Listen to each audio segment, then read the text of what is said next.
만들한 거에 들어간 성경 미디어가 옳고 미디어에 demonse topes ready और topes demonse हवा पड़ी देव बात लाते नहीं कताई हम उनको बेचारेगा हम सब को पाऊंगा ये भी वीडियो 이런 말 가까이 비상니 서르라니 좀 많이 알아서 됩니다. 어머니가이 비상한 같이 비상하나요? 아빠이 싫어도 안 되니까 서르고 알아서 되니 라기에 안 것은 내가 좋아하지 않아요. আমি সকলে আজি ইয়াত একগোট হৈছো এটাই উদ্দেশ্য আৰু এটাই লক্ষ্য যে আমাক ন্যায় আমাক জাস্টিস দিব লাগে আৰু এই কাৰণে ইয়াত উপস্থিত সকলো দল সংগঠনক মই ধন্যবাদ জনাইছো যে আপোনালোকে নিখিল গড় ছাত্ৰ সন্থা আৰু একেলগে আমি এই মঞ্চত উপস্থিত হৈ অন্যায় আৰু অত্যাচাৰী আৰু ধৰ্ষণকাৰীৰ বিৰুদ্ধে ন্যায় আৰু জাস্টিস পাবৰ কাৰণে আমি একগোট হৈছো আৰু এই সংগ্ৰাম আৰম্ভণিহে যেতিয়ালৈকে ন্যায় নাপায় যেতিয়ালৈকে ফাঁচি নহয় যেতিয়ালৈকে শাস্তি নাপায় আৰু যেতিয়ালৈকে সরকারে ইয়ার উপযুক্ত পদক্ষেপ গ্রহণ নকরে একশোর নেতৃত্ব সকল জাতি জনগোষ্ঠীর সংগঠনের নেতৃত্ব এই আন্দোলন চলিব গণতান্ত্রিক শান্তিপূর্ণ অবিরত আন্দোলন চলিব আজি আমি আশা করেছি কারণ আমার ভন্টি আমার ছোৱালী আমাৰ বাইদেউ আমাৰ বউ আমাৰ মা যতে নাযাওক কিয় সুৰক্ষিতভাৱে তেওঁলোকে ঘূৰিব যাব বজাৰত যাব লাগে স্কুলত যাব লাগে হস্পিটেলত যাব লাগে বা বৈশাখ আৰু বিহু চাব লাগে এইটো আমাৰ জাতীয় উৎসৱ হয় বাইশ উৎসৱত যাব লাগে বিভিন্ন জাতি জনগোষ্ঠীৰ অনুষ্ঠান প্ৰতিষ্ঠান কি ৰাতি 10টা বজাত কেতিয়াবা প্ৰগ্ৰাম ৰাতিপুৱালৈকে হ'ব পাৰে আমাৰো দায়িত্ব আছে নিজৰ ঘৰৰ ছোৱালী ক'ত গৈছে কি কৰিছে কি হৈছে কি হোৱা নাই কিন্তু এই কথাটো এনেকুৱা নহয় যে ঘৰৰ পৰা ওলাই যোৱা মানে তেওঁ ঘূৰি নাহিব ঘৰৰ পৰা ওলাই যোৱা মানে কোনোবাই তাক ধৰ্ষণ কৰিব ঘৰৰ পৰা ওলাই যোৱা মানে কোনোবাই তাক হাত পিটি থাকিব তাক স্বীকাৰ কৰিব আমি কাপড় ঠিকা দিয়া নাই এটো আমাৰ অসম হয় আমাৰ মাতৃভূমি আমাৰ দেশ হয় খিলঞ্জীয়া আৰু ভূমিপুত্ৰ জনজাতিৰ এটো ভূমি হয় আমি ইয়াতে থাকিম ইয়াতে জন্ম লৈছো ইয়াতে মৰিম আমি সুৰক্ষিত সামাজিক সুৰক্ষা আমি পাব লাগিব এই সামাজিক সুৰক্ষা দিয়া চৰকাৰ আৰু প্ৰশাসনৰ দায়িত্ব আৰু চৰকাৰ আৰু প্ৰশাসনৰ লগত ৰাইজ আৰু দল সংগঠনৰ একেলগে আমি একগোট হৈ নিজৰ জাতি জনগোষ্ঠী সুৰক্ষিতভাৱে আমি জীয়াই ৰখা আৰু জীয়াই থকাটো আমি বিচাৰো কিন্তু কোনোবাই আমাৰ ভণ্টি আমাৰ কিশোৰী আমাৰ ছোৱালী এনৰ অন্যায় কৰ্মকাণ্ড কৰিব ইয়াত কোনো ৰেহাই নাই তো 3 তাৰিখে যি ঘটনা ঘটিল আমি সকলোৱে জানো যে মই নিশ্চিত যে বিহু আৰু বৈশাগু চাব গৈছিল ঘূৰি আহিছিল 10-11 বজাত সকলোৰে অধিকাৰ আছে কিন্তু তাত গণধৰ্ষণ নিচিনা কাণ্ড গোটেই ৰাতি উৰে নিশা সেই কিশোৰী কেইগৰাকীক 14-15 বছৰীয়া দুজনী কিশোৰীৰ ওপৰত যে অত্যাচাৰ আমি কেতিয়াও হজম হোৱা নাই কেতিয়াও সহ্য হোৱা নাই মনে কান্দিছে আমাক আমি দুখ পাইছো আৰু ইয়াৰ কাৰণে এই অন্যায়ৰ বিচাৰ অন্যায়ৰ হিচাপ নিকাচ হ'বই লাগিব এই কথাটো আজি ৰাইজৰ মঞ্চৰ পৰা আমি প্ৰকাশ কৰিছো আৰু এই কথাটো যেতিয়া ঘটিবলৈ গৈছিল খোজ কৰিবলৈ গৈছিল আলোচনা কৰিবলৈ গৈছিল 5 তাৰিখে হিৰণময় খাটৱাৰী আৰু আমাৰ ভিলেজ ডিফেন্স পাৰ্টিৰ সেই টিমটো চোকা অস্ত্ৰ জং লাঠি ডেগা লৈ পেলাই তেওঁলোকক আক্ৰমণ কৰা হৈছিল, ডেগাৰে হানি খুচি হত্যা কৰা হ'ল। এই কথাটো কেনে হ'ব পাৰে? মানুহ এজনে আলোচনা কৰিব যাব পাৰে, সুধিব যাব পাৰে, গাঁৱৰ ওচৰৰে মানুহ আৰু যিসকল বাংলাদেশী চিন্তাৰ মানুহ, সেই বাংলাদেশী চিন্তাৰ মানুহবিলাকে মানুহ হত্যা কৰা, গণধৰ্ষণ কৰা, যি পৰ্যায়ত যাব লাগে সেইবিলাক কৰাৰ কাৰণে তেওঁলোকে সদায় নিজি হৈ থাকে। ইয়াৰ কাৰণে আমি আজি এই মঞ্চৰ পৰা আমি প্ৰতিবাদ জনাইছো এই ঘটনাত, আৰু গোৱালপাৰা জিলা প্ৰশাসন, ডিচি ডাঙৰীয়া, এছপি ডাঙৰীয়াক আমি ধন্যবাদো দিছো। ইয়াৰ কাৰণে ধন্যবাদ দিছো 5 গৰাকী যি ব্যক্তি আছিল, যি ধন আলী, বাহাৰ আলী, ৰহমান আলী, ধৰ্ষণ কাণ্ডত গণধৰ্ষণৰ লগত জড়িত, 5 গৰাকীক কৰায়ত্ব কৰাৰ কাৰণে আমি ধন্যবাদ দিছো। আৰু লগতে হত্যাকাৰী শেখৰ আলী, পাৰুলা বেগম, সেই কেইজনক কৰায়ত্ব কৰাৰ কাৰণে, এৰেষ্ট কৰাৰ কাৰণে আমি ধন্যবাদ দিছো। কিন্তু কৰায়ত্ব কাম নহয়, এৰেষ্ট কাম আমি ল'বা, অকল কৰায়ত্ব কৰি কাম সমাপ্ত কৰিলে নহব। ইয়াৰ কাৰণে আমি দাবী জনাইছো অসমৰ সন্মানীয় মুখ্যমন্ত্ৰী ডক্টৰ হিমন্ত বিশ্ব শৰ্মা ডাঙৰীয়াক আজিৰ এই মঞ্চৰ পৰা পুনৰবাৰ আমি দাবী জনাইছো, আহ্বান জনাইছো। অসমৰ ডিজিপি ডাঙৰীয়াক আমি দাবী জনাইছো, মুখ্য সচিব ডাঙৰীয়াক আমি দাবী জনাইছো, আপোনালোকে এই যি হত্যাকাণ্ড, গণধৰ্ষণ, ইয়াৰ ওপৰত স্পেচিয়েল এটা টাস্ক ফোৰ্স ইনভেস্টিগেশন টিম বনাই পেলাই SIT গঠন কৰি তদন্ত ক্ষিপ্ৰতাৰে কৰক, ভালদৰে কৰক। দোষী, হত্যাকাৰী, ধৰ্ষণকাৰী কোনো কাৰণত খালি নাযায়। কোনো কাৰণত যাই চিনাহাৰী খালামৰা, যাই মানসিক খাৰৰা 5 জন ব্যক্তি কোনো কাৰণত জেলৰ আইনৰ খুঙ্গা লৈ পেলাই যাতে খালি নাযায়, ইয়াৰ কাৰণে SIT গঠন কৰক। ফাষ্ট ট্ৰেক কোৰ্টত এই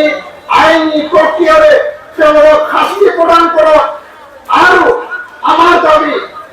এই দুৰ্ভগীয়া পৰিয়ালক, হিৰণময়ী ছাত্ৰীৰ পৰিয়ালক 20 লাখ টকা কম্পেনচেশ্যন দিব লাগে, এইটো আমাৰ দাবী। আৰু লগতে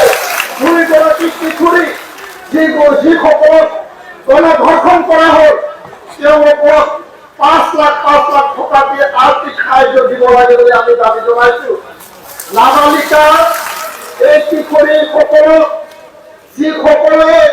গণধৰ্ষণ কৰিছে, পক্সো আইনৰ যোগেদি তেওঁলোকক যি শাস্তি, সেই শাস্তিৰ বাদে অন্য শাস্তি আমি মানি লোৱা নহ'ব। অকল শাস্তি দিয়াহে তেওঁলোকৰ শেষ শাস্তি হ'ব। আৰু ইয়াৰ কাৰণে অসম চৰকাৰক আমি দাবী জনাইছো, এই ঘটনা হোৱাৰ পিছত 3 তাৰিখ 5 তাৰিখৰ ঘটনাৰ পিছত হস্পিটেলত যেতিয়া হিৰণময়ী ছাত্ৰীৰ মৃত্যু হ'ল, ইয়াৰ পিছত 19 তাৰিখে মই খবৰ পাই পেলাই সন্ধিয়া সময়ত 7 বজাত হিৰণময়ী ছাত্ৰীৰ ঘৰত উপস্থিত হৈছো। আজি যি বৰষুণ দিছে, এই বৰষুণতকৈ এইদিনা বৰষুণ এনেকুৱা ধাৰাসাৰ বৰষুণ আছে, না আমি গাড়ী ভালকে চলাব পাৰো, না ঘৰত ভালকে যাব পাৰো। গোটেই পানী আৰু বৰষুণ নদী গোৱালপাৰা এই মানে গাঁৱৰ পাহাৰ অঞ্চল ভৰি পৰিছিল। তথাপি আমি তেখেতসকলৰ ঘৰত গৈছো, সাংবাদিক বন্ধুসকলে আমাক সহায় কৰিছে, তেওঁলোকৰ ঘৰত আমাৰ লগত গৈছে, ঘৰৰ পৰিয়ালৰ লগত আমি আলোচনা কৰিছো। আমাৰ কেন্দ্ৰীয় কমিটি আৰচুৰ সভাপতি সাধন কুমাৰক তেওঁলোকে আমাৰ লগত আছিল, আৰু আমি আলোচনা কৰি এতিয়া আমাৰ দাবি, আমাৰ প্ৰতিবাদ, আৰ দোষী, ধৰ্ষণকাৰী, হত্যাকাৰী শাস্তি পাব লাগে। অসম চৰকাৰৰ দাবী জনাই যেতিয়া মেডিয়া প্ৰকাশ হ'ল, গোটেই অসমৰ পৰা আৱাজ আহিল যে গোৱালপাৰা দুৰ্গত এই গাঁৱত যি ঘটনা হৈছিল, ইয়াৰ ন্যায় লাগে বুলি গোটেই অসমবাসীয়ে চিঞৰিবলৈ আৰম্ভ কৰিলে। আৰু ইয়াৰ কাৰণে সেইদিনাখন যদি আমি নাহিলেহেঁতেন, আমাৰ ৰাইজ, আমাৰ দল সংগঠন সজাগ নহলেহেঁতেন, আমি সাৰ নাই পাই নুঠিলেহেঁতেন,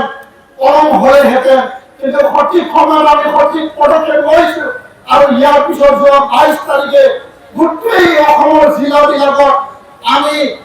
মানে প্ৰতিবাদী ৰেলী কৰি পেলাই জিলা উপায়ুক্ত যোগী মুখ্যমন্ত্ৰী ডাঙৰীয়াক স্মাৰকপত্ৰ প্ৰদান কৰিছো যে प्रटेस्ट रैली खालामनानै मेमोरेन्डाम साबमिट खालामदों आरो बिनि उनाव गासै आसाम नाङैनो दिनै सिरि मोनजोब्बाय आरो यार কাৰণে আমি দাবী জনাইছো আজি এই মঞ্চৰ পৰা মই সেইদিনাখন অহাৰ পিছত আমি সেইদিনাখন অহাৰ পিছত কমল ডাঙৰীয়াক আমি আহ্বান জনাইছিলো যে আপুনি যিহেতু তেওঁ অসমত নাছিল বুলি আমাক জনাইছে তো আপোনাৰ চৰকাৰৰ পৰা বিটিআৰৰ পৰা কোনোবা নহয় কোনোবা প্ৰতিনিধি ইয়াত পঠাও আৰু খা খবৰ লওক ঘটনাৰ ওপৰত বুজ লওক আৰু দুৰ্ভোগীয়া পৰিয়ালক খবৰ লওক তেওঁ এজন এমএলএ আৰু এজন ইয়ালৈ পঠাইছে মই মুখ্যমন্ত্ৰী ডাঙৰীয়াকো খবৰ পঠাইছো জনাইছো বিভিন্ন মিডিয়াৰ যোগেদি যে আপোনালোকে ইয়াৰ উচিত বিচাৰৰ তদন্ত লওক আৰু মুখ্যমন্ত্ৰী ডাঙৰীয়াক যি হয় এটা পদক্ষেপ ল'ব লাগে বুলি আমি আহ্বান জনাইছো আৰু তেওঁ এই সন্দৰ্ভত একশন লোৱা হ'ব বুলি হায়াৰ মিডিয়া আমাক জনোৱা হৈছিল কিন্তু আজিলৈকে অসম চৰকাৰৰ তৰফৰ পৰা ডিজিপি ডাঙৰীয়া মুখ্য কৈছে অসমৰ কোনো মন্ত্ৰীয়ে এই ঘটনাৰ ওপৰত মিডিয়া ষ্টেটমেণ্ট দিয়া নাই আমি দুখ পাইছো আমি খুবেৰে আজি প্ৰকাশ কৰিছো যে মিডিয়াসকলে গুৱাহাটীত থাকক অসমৰ বিভিন্ন প্ৰান্তত থাকক দুৰ্গৈ হত্যাকাণ্ড দুৰ্গৈ গণ ধৰ্ষণ কাণ্ড এই যি ঘটনাৰ ওপৰত অসমৰ মন্ত্ৰী অসমৰ ডিজিপি আৰক্ষী প্ৰশাসনে কি ষ্টেটমেণ্ট দিয়ে ইয়াৰ ওপৰত মিডিয়াই স্পষ্ট কৰিব লাগে বুলি মই আজি আহ্বান জনাইছো কাৰণ আমাৰ ধুনীয়া লাগে আৰু এনেকুৱা ঘটনা যাতে পুনৰাবৃত্তি নহওক আমাৰ পৰিয়ালৰ যিকোনো ব্যক্তি ভালকে যাব আৰু ভালকে ঘূৰি আহিব ইয়াত কাৰোবাক ধৰ্ষণ কৰা কাৰোবাক হত্যা কৰা কাৰোবাক আইনে নিজৰ হাতত আইন তুলি ল'ব কাৰণে তাকো এনেকুৱা অধিকাৰ দিয়া নাই আৰু সংবিধানে আমাক সকলোকে জীয়াই থকাৰ অধিকাৰ দিছে তো ইয়াৰ কাৰণে মই আজি শেষবাৰৰ কাৰণে এই কথা আহ্বান জনাইছো আমি চাম অহা 10 দিনলৈকে চাম আজি পবিত্ৰ আৰ্য শ্ৰাদ্ধ আছে আমি ইয়ালৈকে যাম আৰু অহা 10 দিনত অসম চৰকাৰে কোনো এছআইটি কোনো ফাষ্টে কোনো কম্পেনসেশন সৰকাৰেৰ তৰফেৰ পৰা যদি কোনো পদক্ষেপ নলয় এই দুৰ্গৈ গণতন্ত্ৰৰ প্ৰতিবাদ হ'বই হ'ব গোটেই অসমত আমি অবিৰত গণতান্ত্ৰিক শান্তিপূৰ্ণ আন্দোলন আমি সংঘৰ্ষ কৰিবলৈ আমি বাধ্য হ'ম তেতিয়ালৈকে ন্যায় নাপায় সেই কথাটো আমি আজি প্ৰকাশ কৰিছো তো মই দীঘলীয়া ক'ব বিচৰা নাই আমি দৃঢ় বিশ্বাসী এই চৰকাৰ খিলঞ্জীয়া চৰকাৰ এই চৰকাৰ ভূমিপুত্ৰ জনজাতি সকল চৰকাৰ আৰু চৰকাৰখনে নিজে কৈ কথা আমাৰ আগৰ পৰা কৈ আহিছে অসমবাসী কৈ আহিছে খিলঞ্জীয়া চৰকাৰ জনজাতি ভূমিপুত্ৰ সকলৰ চৰকাৰ অসমৰ বাসিন্দাৰ চৰকাৰ বুলি আৰু আমি দৃঢ় বিশ্বাসী চৰকাৰে যোৱাকালি খোলা আছিল পৰহি খোলা আছিল সেইদিনালৈকে তেওঁলোকে সজাগ হোৱা নাছিল আজিৰ পিছৰ চৰকাৰ নিশ্চয় সক্ৰিয় হ'ব পদক্ষেপ ল'ব আমি দৃঢ় বিশ্বাসী আৰু যদি সক্ৰিয় নহয় উত্তৰ যদি নাপায় একশন যদি নাপায় একশন যদি নহয় আমাৰ প্ৰতিবাদ আমাৰ আন্দোলন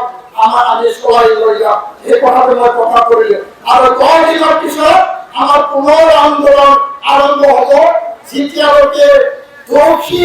হত্যাকাৰী আৰু ধৰ্ষণকাৰী শাস্তি নাপায় ফাঁসি নহয় তেতিয়ালৈকে আমাৰ আন্দোলন চলিব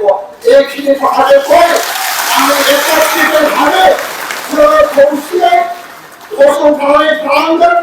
जोंनि रायजो राजाफोराबो बरपारा ओनसोलाव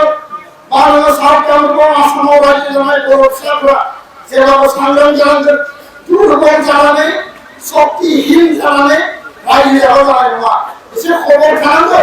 गावनि गथ' गथायनि फारसेबो खबर थानांगौ मा खालामदों बहा थांदों मा जादों मा लोंदों सोरजों बेरायदों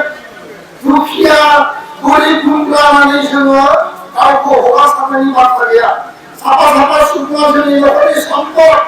आरो बे सम्पद गोनां सुबुंफोरखौ मोजाङै फेदेरै फोलावै मोजां मानसि खालामनांगोन आरो बेखायनो दिनै फैनाय आइ आफामोनखौ आं खावलायबाय एक्सुवा नोंसोरजों दङ गवालपारा डिस्ट्रिक्ट एक्सुवा नोंथांमोनजों दङ आरो गासैजों नोंथांमोनजों दङ नोंथांमोना दुर्बल जानायनि बाथ्रा गैया गामियाव मेल मिटिं खालाम গামিয়া শহরে গামিয়ারি সেন্টার দেবো, সমাজের সেন্টার দেবো, খুশি খান ধর্মারিয়া কাপড় দেবো, আরো জন দেবো, সাহিত্য সভা দেবো, আদর দেবো, সুন্দর জানে শহরে জানে, খুশি গোসল জানে, সিরাও সে বড় মানসিক খারাপ মানে 10 জন যা 15 জন যা 12 জন যা বিয়ে 12 দেবো, রাবা দেবো, ট্রাইবেল হারিয়ে শুনছো তারা নিয়ে আর খুশি শক্তিশালী ভাবে সুরাই জানাবেন দুর্বলতা নিয়ে মাথা দিয়া দুর্বল মাথা করে সাইপ্রাস গাঁও দিয়া একশো ছাড়াও বড় জাতিয়া এক দিন জানা দিয়া আমি দিতে রাখলাম আমি এই সত্যতা এই বয়স মধ্যে ন্যায় করছিল সি পর্যায়ে মানব করছে লাঙ্গর আর বয়স অবস্থায় মানে কোকোতে পুনর্বার এই আন্দোলনের প্রতিবাদ আগ্রহ কখনো রাইজক কখনো দল সংগঠন আন্তরিক ধন্যবাদ আরো আমার ফলটা সদায় আপনাদের একেলগে এই যে অন্যায় ধর্ষণ আৰু যে হত্যা ইয়াৰ ওপৰত প্ৰতিবাদ জনাই যে আমাৰ ন্যায় পাবৰ কাৰণে যি এটা যাত্ৰা একেলগে সদায় আমি কাম বুলি আশা কৰি পাই মোৰ কথা ইয়াতে সামৰিছো আৰু আমাৰ গণেশ প্ৰগ্ৰামে হত্যাকাৰী ফাঁসি দিও, হত্যাকাৰী ফাঁসি দিও।